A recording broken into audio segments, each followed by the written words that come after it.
Hello, j'espère que vous allez bien.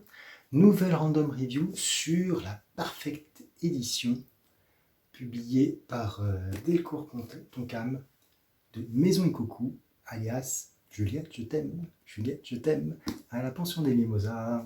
Voilà, pour les plus vieux d'entre nous, vous reconnaîtrez, je l'espère, malgré ces quelques notes, le générique du dessin animé.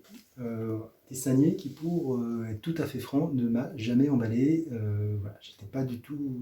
Moi à l'époque, j'étais plutôt sur Ken le Survivant et les Chevaliers du Zodiac que sur Juliette Je t'aime, j'avoue.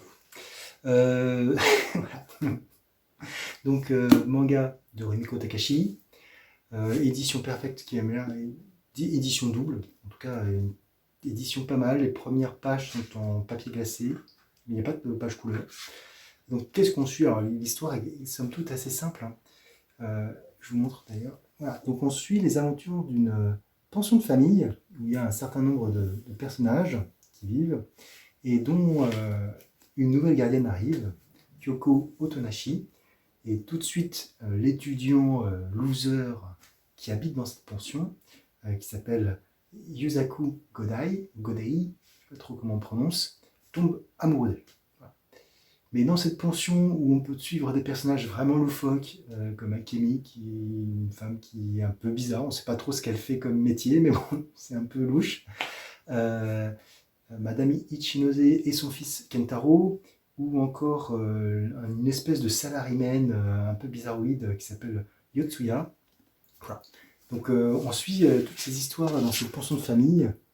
Alors c'est même pas des tranches de vie, c'est des petits moments, des petits gags humoristiques qui suivent un petit fil rouge. Alors le dessin fait peut-être un petit peu old school. C'est sorti, j'ai vu, mi-1900, qu'on ait peur, la première édition au Japon, elle date de quand? Parce qu'à un moment donné, on voit 1980, je ne sais plus quand est-ce que c'est publié. J'essaie de mettre une petite incrustation pour dire quand est-ce que c'est publié. Mais du coup, c'est quand même un vieux manga.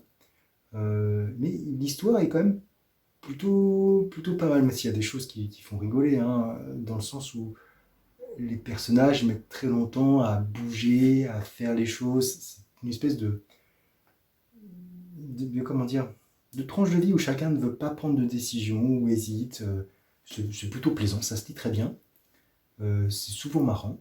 Des fois, ça fait un petit peu daté, mais globalement, ça va. Et puis comme toute bonne histoire, il y a un secret qui est caché. Pourquoi elle arrive dans cette pension, etc. Qu'est-ce qui s'est passé dans sa vie? Et puis on suit les autres personnages qui vont évoluer au fur et à mesure avec cette présence, dans un sens ou dans l'autre. Donc c'est plutôt bien fait. Takahashi, un petit peu comme elle a pu faire dans Ranma Me, raconte des petites scénettes comme ça de la vie, avec des triangles amoureux, avec des non-dits, avec des hésitations, toujours sur le thème amoureux. Donc c'est plutôt assez plaisant à lire. Donc je ne sais pas combien il y a de tomes, il y en a beaucoup. Du coup, je sais pas, je vais voir parce qu'au bout du premier tome, il y a pas mal de choses qui se sont mises en place, hein, puisque forcément c'est un tome double, donc il doit faire 400 pages. Donc il y a beaucoup de choses qui se sont mises en place. Après, j'ai peur que ça tourne un peu en rond. Voilà. Donc je vais voir.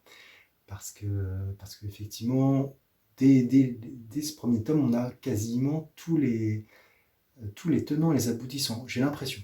Je me trompe peut-être, n'ayant pas lu la suite, mais il y a vraiment beaucoup de choses qui sont dévoilées sur les objectifs des personnages, sur tout ça. Donc j'imagine qu'on va en savoir un peu plus sur le passé de cette jeune Kyoko, mais voilà. Donc n'hésitez pas à me dire si vous l'avez lu, ce que vous en avez pensé, à liker ou disliker cette vidéo, et à vous abonner sur ma chaîne. Sur ce, je vous dis ciao!